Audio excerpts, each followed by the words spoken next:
Ayaw ko yan, mami. Ayaw namin yan, mami. Hay nako, heto na naman po kami. Pahirapan sa pagpapakain. Kayo, ganyan din ba mga anak nyo?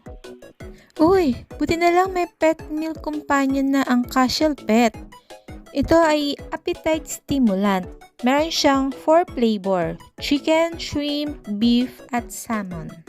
Ito ay nakaka-improve ng pet appetite, enhance immunity, skin care for a glossy coat, contain pure meat, vitamins, mineral, and fiber.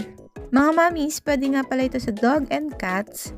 Ang kailangan nyo lang ay ihalo ito sa kanilang pagkain.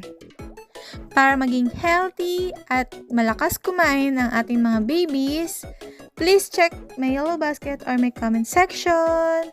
Bye-bye!